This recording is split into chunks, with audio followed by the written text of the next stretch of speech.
Hello everyone, आज date है 7 फरवरी और द हिंदू न्यूज एनालिसिस में आपका स्वागत है। इस वीडियो में हम द हिंदू की इंपॉर्टेंट न्यूज को प्रीलिम्स और मेंस के पर्सपेक्टिव से डिस्कस करेंगे। इस न्यूज़पेपर की पीडीएफ का लिंक नीचे डिस्क्रिप्शन में दिया हुआ है या फिर आप direct volcano IAS academy Telegram channel पर सर्च करके भी इस न्यूज़पेपर की पीडीएफ को डाउनलोड कर सकते हो। First news, PM lauds the judiciary for safeguarding people's right. प्रधानमंत्री हमारे नरेंद्र मोदी ने शनिवार को ये बात बोली कि जुडिशरी ने जब हमारा बहुत क्रिटिकल टाइम रहा, चैलेंजिंग टाइम रहा, उस समय भी पर्सनल लिबर्टी और पीपल्स के जो राइट है उनको सेफगार्ड करने की कोशिश की है। देखो, गुजरात हाई कोर्ट का 60 इयर्स कंप्लीट हो चुके हैं और उनकी डायमंड जुबली को सेलिब्रेट किया जा रहा था। उस समय अपने स्पीच में हमारे पीएम नरेंद्र मोदी ने ये सब बातें बोली है। इसके इस समय में जब 60 इयर्स गुजरात हाईकोर्ट ने कंप्लीट किए हैं तो एक पोस्टेज स्टैंप भी जारी किया गया है। अब हाईकोर्ट का नाम आया है तो हाईकोर्ट के बारे में हम इंपॉर्टेंट फैक्ट्स जो हैं उनको पता कर लेते हैं। देखो, हमारे इंडिया में वर्तमान समय में अगर प्रेजेंट टाइम की बात करें तो 25 हाई कोर्ट्स हैं। ये जो हाई कोर्ट होते हैं इनमें जजेस होते हैं और इन जजेस की जो अपॉइंटमेंट है वो प्रेसिडेंट ऑफ इंडिया करते हैं। किसके साथ कंसल्ट करके? कंसल्टेशन जरूरी है। कंसल्टेशन सीजेआई ऑफ इंडिया मतलब चीफ जस्टिस ऑफ इंडिया और उस गवर्नर के साथ, मतलब जिस स्टेट के हाई कोर्ट में अपॉइंट करना है जजेज को, उस स्टेट के गवर्नर और सीजीआई ऑफ इंडिया के साथ में कंसल्ट करते हैं प्रेसिडेंट ऑफ इंडिया और फिर प्रेसिडेंट ऑफ इंडिया जजेज की अपॉइंट करते हैं।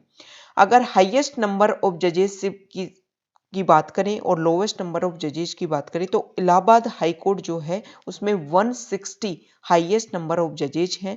मतलब मेंबर सबसे ज़्यादा इलाहाबाद हाई कोर्ट में है और सबसे कम सिक्किम हाई कोर्ट में है जिसमें 3 मेंबर हैं। कलकत्ता हाई कोर्ट सबसे पुराना हाई कोर्ट है, ठीक है।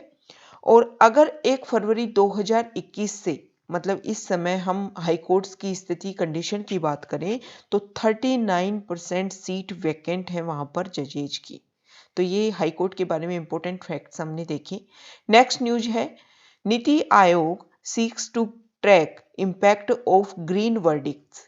देखो, नीति आयोग हमारे इंडिया की सबसे हाईएस्ट एपेक्स बॉडी है एज ए थिंक टैंक। तो नीति आयोग ने एक स्टडी करने की सोची है। उन्होंने बोला है कि हम एक स्टडी को कमीशन करेंगे कि सुप्रीम कोर्ट के द्वारा और नेशनल ग्रीन ट्रिब्यूनल के द्वारा जो जो बड़े प्रोजेक्ट चलाए जा रहे थे और एनवायरनमेंट को बेसिस बना करके या तो उनको बंद करवा दिया गया या उनको कुछ समय के लिए रोक दिया गया, तो उसका, उन प्रोजेक्ट्स का हमारी इकोनॉमी के ऊपर और जो आसपास रहने वाले लोग थे, जो वर्कर्स थे, उनके ऊपर क्या प्रभाव पड़ा, क्या इफेक्ट रहा, उसके लिए हम एक स्टडी करने वाले हैं। यहाँ पर 5 प्रोजेक्ट दे रखे हैं और उनके बारे में बताया गया है। एमओपीए एयरपोर्ट गोवा में बनने वाला था। सुप्रीम कोर्ट ने 2009 में इसको सस्पेंड कर दिया था इन्वायरमेंटल क्लियरेंस के आधार पर, लेकिन जनवरी 2020 में दोबारा से जो इसके ऊपर बैन लगा रखे थे ना, उनको लिफ्ट कर दिया गया। कुछ कंडीशन के आधार पर कुछ बैन लगाए गए, उनके आधार पर दोबारा से इसको शुरुआत कर दी गई। स्टरलाइट कॉपर तमिलनाडु में एक कंपनी है, उसके ऊपर भी सुप्रीम कोर्ट ने दिसंबर में रिजेक्ट कर दिया। वेदांता के द्वारा एक प्रपोजल लाया गया था कि आप हमारा जो कॉपर प्लांट बंद है उसको दोबारा से ऑपरेट करने की आप हमें अनुमति दो, लेकिन इसके ऊपर मद्रास हाई कोर्ट और तमिलनाडु गवर्नमेंट ने ऑर्डर दे रखा था इस प्लांट को बंद करने का। आयरन और माइनिंग गोवा 2018 में सुप्रीम कोर्ट ने 88 माइनिंग लीजेस को बंद करवा दिया और ये बोला कि आप जो माइनिंग प्रोसीजर है उसको वायलेशन कर रहे हो। और इसके अलावा गवर्नमेंट, यहाँ की जो गवर्नमेंट है, गोवा गवर्नमेंट, उसको ये बात बोली कि आप फ्रेश लीजेज इश्यू करो। सैंड माइनिंग उत्तर प्रदेश, इसके ऊपर भी एनजीटी ने, नेशनल ग्रीन ट्रिब्यूनल ने 2013 में यहाँ पर सस्पेंड कर दिया था और इन्वायरमेंटल क्लियरेंस के आधार पर डायरेक्ट किया था कि उन्हीं के आधार पर अथॉरिटीज को क्या दिया जाएगा, ये जो ऑपरेशन है इनको शुरुआत करने की दोबारा से अनुमति दी जाएगी। Construction activities in around Delhi के आसपास जो कंस्ट्रक्शन होते हैं उनके ऊपर भी नेशनल ग्रीन ट्रिब्यूनल ने इम्पोज लगा दिए थे, क्योंकि एनवायरनमेंट को इससे बहुत ज़्यादा हानि होती है। हालांकि दिल्ली के आसपास जो एक्टिविटीज़ हैं उनके ऊपर जो बैन लगाया गया था उसके बारे में, but specific instances are not known, उनके ऊपर बैन लगा दिया गया, लेकिन जो स्पेसिफिक इंस्टेंसेज हैं उसके बारे में किसी को पता नहीं है। तो अब इनकी स्टडी की जाएगी कि ये जो बंद किए गए या इनको बंद करके कुछ उनके ऊपर रेस्ट्रिक्शन लगा करके दोबारा शुरुआत की गई तो इनसे क्या प्रभाव पड़ा है।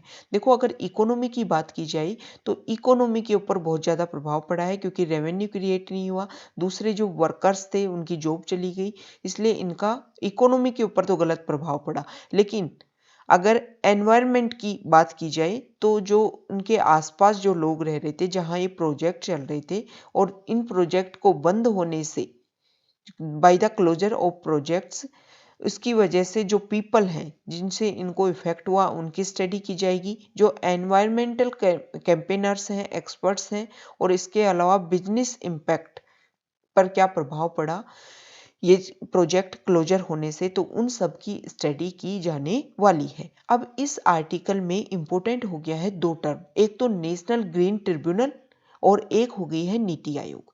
देखो, नीति आयोग जो है उसको बनाया गया था 1 जनवरी 2015 को, और इसके जो चेयरपर्सन होते हैं वो हमारे प्राइम मिनिस्टर हैं नरेंद्र मोदी। नीति आयोग का फुल नेम है national institution for transforming India, और ये जो नीति आयोग है वो बॉटम अप अप्रोच के साथ में काम करता है। नीति आयोग से पहले योजना आयोग था और उसको स्क्रैप कर दिया गया नीति आयोग के द्वारा। अब हम एनजीटी के बारे में पता कर लेते हैं। नेशनल ग्रीन ट्रिब्यूनल को लगभग 2010 में बनाया गया था, और ये ट्राइब्यूनल है, ठीक है। एनवायरमेंटल जो इश्यूज हैं उनको हैंडल करने के लिए एनजीटी को बनाया गया था। और देखो, इससे पहले, इंडिया से पहले ऑस्ट्रेलिया और न्यूजीलैंड ऐसे कंट्री हैं जिनमें इसी तरीके के, मतलब एनवायरमेंटल क्लियरेंस के लिए या एनवायरमेंटल इश्यूज के लिए इसी तरीके के ट्राइब्यूनल बनाए गए हैं।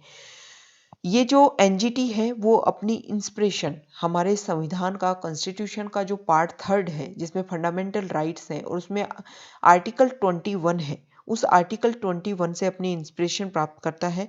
क्योंकि जो आर्टिकल 21 है उसमें ये बोला गया है कि क्लीन एनवायरनमेंट हर पर्सन का राइट टू लाइफ के अंतर्गत आता है, मतलब हर किसी को क्लीन एनवायरनमेंट प्राप्त होना चाहिए।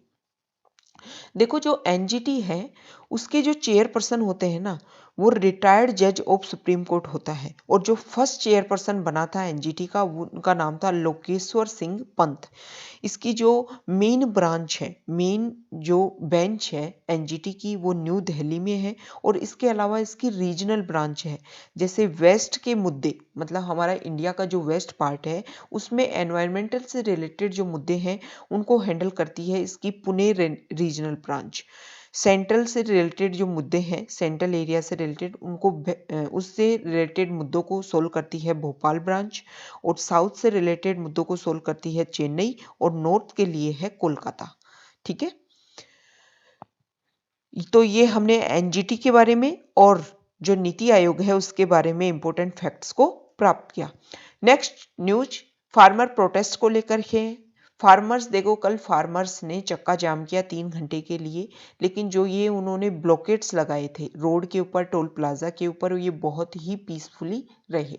26 जनवरी को जब ट्रैक्टर रैली परेड निकाली जा रही थी उसके बाद में काफ़ी इश्यूज रेज हो गए थे और कंसर्न हो गई थी गवर्नमेंट को। इसी की वजह से जब फार्मर्स ने बोला कि चक्का जाम किया जाएगा, रोड्स को ब्लॉक किया जाएगा, तो काफ़ी संख्या में नंबर्स बढ़ा दिया गया पर्सनल का, और काफ़ी संख्या में डिप्लॉय किए गए आर्मी पर्सनल को और जो सिक्योरिटी पर्सनल है उनको। 3 घंटे तक चक्का जाम रहा, हालांकि कोई भी वायलेंस रिलेटेड कोई भी इश्यूज निकल करके सामने नहीं आया। नेक्स्ट न्यूज है एफएसएसएआई से रिलेटेड। एफएसएसएआई क्या होता है? ऑटोनोमस बॉडी होती है, और इसका काम होता है कि फूड सेफ्टी को सुपरवाइज करे, रेगुलेट करे, ताकि जो हमारी पब्लिक हेल्थ है उसको प्रमोट और प्रोटेक्ट किया जा सके। ये इसका मेन वर्क है। मतलब जो हमारे फूड प्रोडक्ट्स हैं उनके बारे में ध्यान रखना, उनमें कितनी फैट होनी चाहिए, कितना ऑयल होना चाहिए, कितनी ट्रांस फैटी एसिड्स होने चाहिए, इन सब के लिए रूल्स एंड रेगुलेशन निकालती है एफएसएसएआई। देखो, ये एफएसएसएआई है, इसको अगस्त 2011 में फॉर्म किया गया था। इसका जो हेडक्वार्टर है वो न्यू दिल्ली में है। इसके अलावा इसकी जो 6 रीजनल ब्रांचेज भी हैं इस एफएसएसएआई की। 6 रीजनल ब्रांचेज हैं, दिल्ली में है, गुवाहाटी में है, मुंबई, कोलकाता, कोची और चेन्नई। अब हम न्यूज़ के बारे में देख लेते हैं कि न्यूज़ का क्या है। एफएसएसएआई ने बोला है कि फूड प्रोडक्ट्स जो हैं उनमें ट्रांस फैटी एसिड्स के लिए कैप डिसाइड की है, और ये जो कैप है वो जनवरी 2022 से लागू हो जाएगी। मतलब जनवरी 2022 तक हमारे फूड में ट्रांस फैटी एसिड की मात्रा इतनी होनी चाहिए। डब्ल्यूएचओ ने गाइडलाइन जारी कर रखी हैं, तो उससे रिलेटेड एफएसएसएआई के जो सीईओ हैं उन्होंने ये बोला है कि अगर हम ये कैप डिसाइड करेंगे तभी हम डब्ल्यूएचओ की जो डेडलाइन है उसको रीच कर पाएंगे। 2022 तक जो फूड प्रोडक्ट्स हैं उनमें ट्रांस फैटी एसिड्स को 2% कैप डिसाइड की गई है कितना एलिमिनेट करना है। एफएसएसएआई ने उससे पहले भी दिसंबर में जो कैप है उसको डिसाइड किया था कि 2021 तक 3% तक ऑयल और फैट में ट्रांस फैटी एसिड्स को निर्धारित करना है। मतलब हमारे जो फूड प्रोडक्ट्स हैं उनमें ऑयल और फैट जितनी होती है उनमें 3% तक ही ट्रांस फैटी एसिड्स होना चाहिए, और 2022 तक इसको कम करके 2% तक लाया जाएगा। वर्तमान समय में अगर करंट लेवल की बात करें ट्रांस फैटी एसिड्स की फूड प्रोडक्ट्स में, तो उसकी संख्या है 5%, और इसको कम करके 2021 में 3% लाना है, 2022 में 2% लाना है। डब्ल्यूएचओ की डेडलाइन है कि 2% लाया जाए 2022 तक। तो एफएसएसएआई ने बोला है कि जब हम इसके लिए rules and regulation tough and strict बनाएंगे तभी हम इस डेडलाइन को अचीव कर पाएंगे। नेक्स्ट जो न्यूज है वो जम्मू एंड कश्मीर से रिलेटेड है। वहां पर 5 अगस्त 2019 से नेट बैन था, और बहुत लंबे समय के बाद में दोबारा से नेट को रीस्टोर किया गया है, जिसकी वजह से जो इकोनॉमी वहां पर काफी लंबे समय से स्लो डाउन जा रही थी, दोबारा बूस्टअप होने के बहुत अच्छे चांसेज हैं। यहाँ पर दिल्ली हाई कोर्ट ने इश्यूज कर दिए हैं, हाफिज सईद को अरेस्ट करने के वारंट जारी कर दिए हैं। अब ये हाफिज सईद कौन है? 26/11 मुंबई अटैक, जिसको मुंबई हमले के नाम से भी जाना जाता है, उस समय जो हमले हुए थे उनका जो मेन चीफ माना जाता है, लश्कर ए तैयबा का हेड जिसका नाम है हाफिज सईद, माना जाता है कि इन्होंने ही इंस्पायर्ड किया था उन लोगों को, और उन्हीं से इंस्पायर्ड होकर के ये अटैक हुए थे। उस समय जो ये 26/11 अटैक हुए तब माना गया कि हमारी जो इंटेलिजेंस एजेंसी है उनके बीच में कोऑर्डिनेशन नहीं था, और उसी की वजह से ये मुंबई अटैक संभव हो पाए थे। इसीलिए बाद में टेररिज्म से संबंधित कोई भी प्रॉब्लम हो, टेररिज्म से संबंधित कोई भी कंसर्न हो, उस इश्यू को सोल्व करने के लिए नेशनल इन्वेस्टिगेशन एजेंसी को 2008 में बनाया गया था। नेक्स्ट न्यूज हमारे external affairs minister S Jaishankar ने कुछ न्यूज़ दिए हमारे इंडिया के लिए। उन्होंने ये बोला है, सबसे पहले तो वैक्सीनेशन प्रोग्राम से रिलेटेड उन्होंने बताया है कि हमारे इंडिया में जो वैक्सीन बनी है कोविशील्ड और कोवैक्सीन, उसके लिए वर्ल्ड के बहुत सारे जो कंट्रीज हैं वो एक क्यू में खड़े हैं, एक लाइन में खड़े हैं, और वो चाहते हैं कि हमारी जो वैक्सीन है वो उन लोगों को मिल सके। जो गरीब लोग हैं उनको अनुदान के आधार पर, ग्रांट के आधार पर वैक्सीन दी जाएगी, लेकिन जो अमीर लोग हैं, जो रिच कंट्रीज हैं, वो विद मनी एक लाइन में खड़े हैं, और वो चाहते हैं कि हमारा जो वैक्सीनेशन प्रोग्राम है वो वहाँ भी लॉन्च किया जा सके। इस तरीके से तो इंडिया वर्ल्ड का न्यू फार्मेसी हब बनने वाला है। इसके अलावा उन्होंने बताया है कि कोविड-19 की वजह से हमारी जो इकोनॉमी है वो काफ़ी नीचे चली गई थी, 11% तक रह गई थी। हालांकि कोविड-19 क्राइसिस के बाद भी 11% तक हमने ग्रो किया। अब आरबीआई ने अपनी मॉनेटरी पॉलिसी में जो इंटरेस्ट रेट है उनको दोबारा से डिसाइड किया है, ज़्यादा चेंजेस नहीं किया है। इससे ये जो हमारी नेक्स्ट फाइनेंशियल ईयर है उसमें हमारी ग्रोथ रेट काफ़ी अच्छी रहने वाली है। मॉनेटरी पॉलिसी के बारे में पता कर लेते हैं। आरबीआई के द्वारा जो हमारे इंडिया में इंटरेस्ट रेट क्या होने वाली है, उनको जो डिसीजन लिया जाता है वो मॉनेटरी पॉलिसी से के द्वारा ही लिया जाता है। मॉनेटरी पॉलिसी कमेटी में 6 मेंबर होते हैं, 3 मेंबर आरबीआई से रिलेटेड और 3 मेंबर्स को जो गवर्नमेंट ऑफ इंडिया है वो अपॉइंट करती है। ठीक, जो ये मॉनेटरी पॉलिसी कमेटी है, इसको आरबीआई के जो चेयरपर्सन है, जो गवर्नर है, वो इसको हेड करते हैं।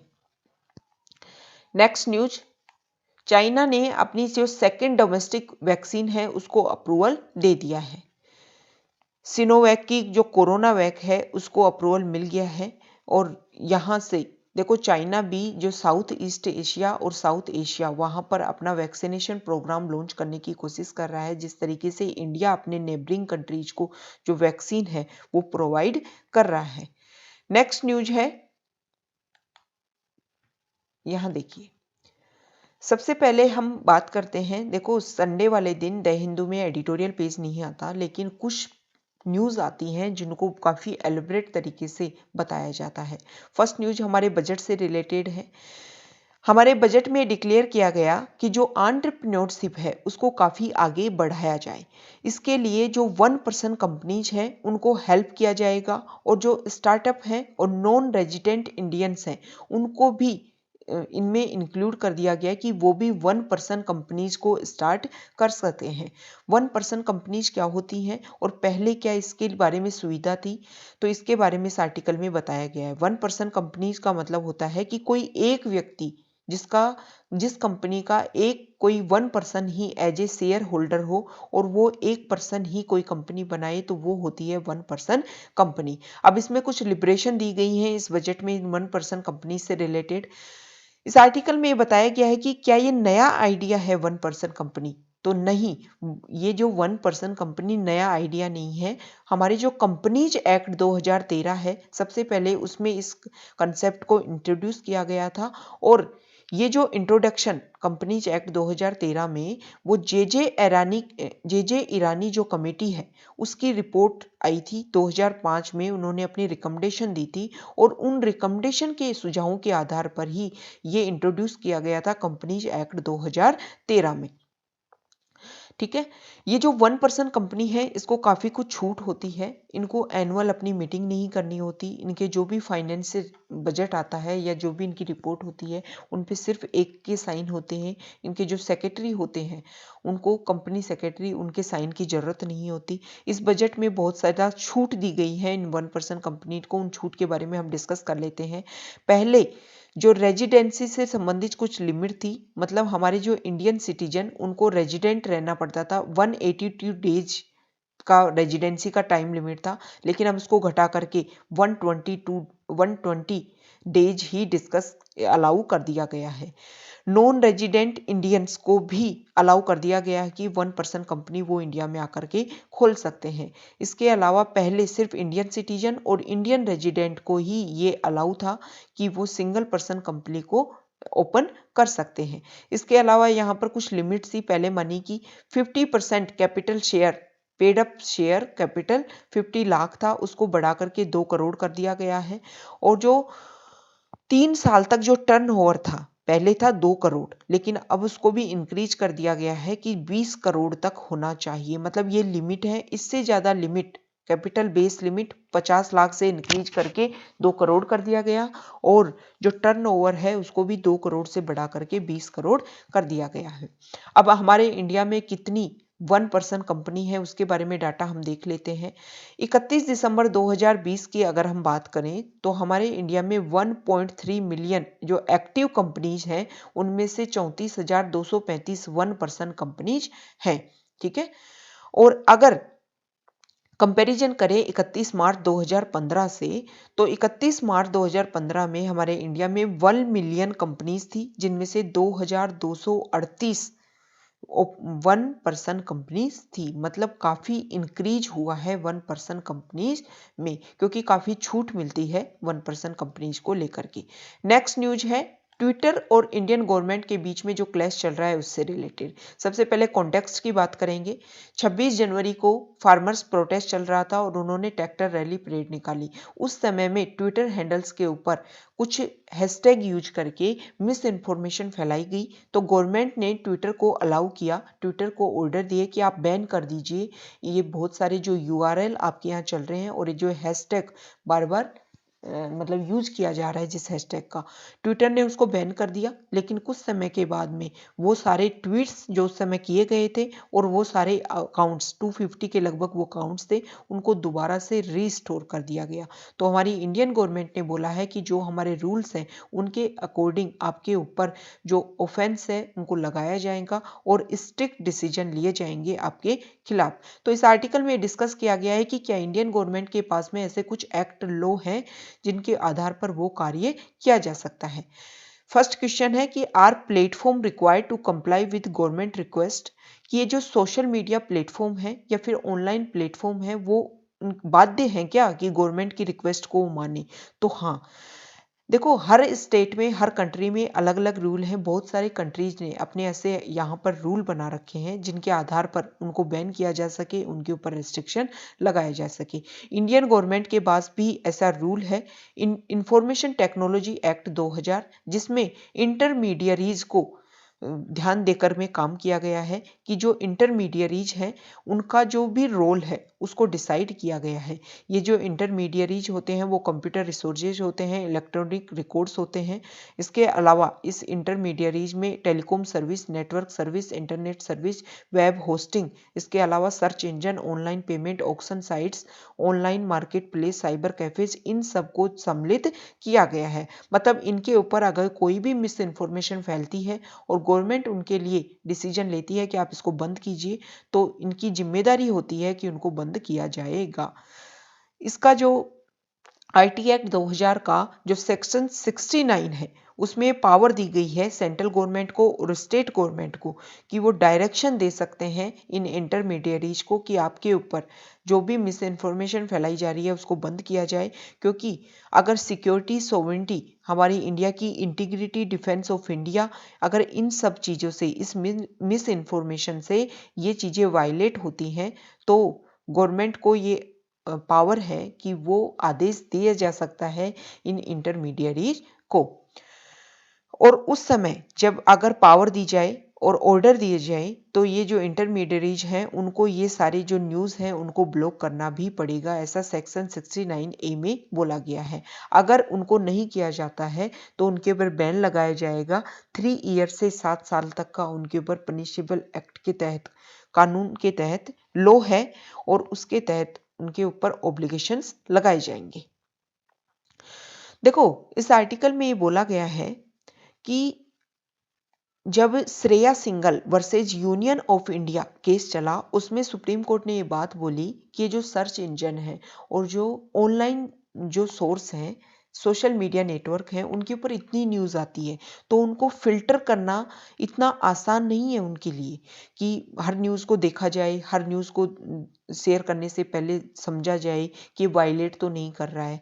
तो इस आर्टिकल में ये बोला गया है कि 24/7 ऐसी मैकेनिज्म इंस्टॉल करनी पड़ेगी ताकि कोई भी उसमें कुछ एल्गोरिदम सेट करना पड़ेगा कि जब भी कोई न्यूज़ आए तो जो इंटरमीडियरीज है ना उनको खुद ऐसी ऑटोमेटेड टूल्स को डिप्लॉय करना पड़ेगा कि इन न्यूज़ को फिल्टर किया जा सके और जो भी गलत न्यूज़ है, जो भी अनलॉफुल इंफॉर्मेशन है उसको रिमूव किया जा सके और पब्लिक एक्सेस से, मतलब जो आम लोगों की जो रीच है उस तक ना उन न्यूज़ तक जो मिस इन्फॉर्मेशन है उन तक ना पहुंच सके और उन सारी अनलॉफुल इंफॉर्मेशन को डिसेबल किया जा सके। इसके लिए इन इंटरमीडियरीज को अपने रूल्स एंड रेगुलेशन को स्ट्रिक्ट करना होगा और गवर्नमेंट को भी अपने रूल्स एंड रेगुलेशन स्ट्रिक्ट करने होंगे ताकि ऐसी जो प्रॉब्लम्स है, सेंसिटिव इश्यूज के समय जो इस सोशल मीडियाज की जो एक जिम्मेदारी होनी चाहिए, रिस्पॉन्सिबिलिटी होनी चाहिए,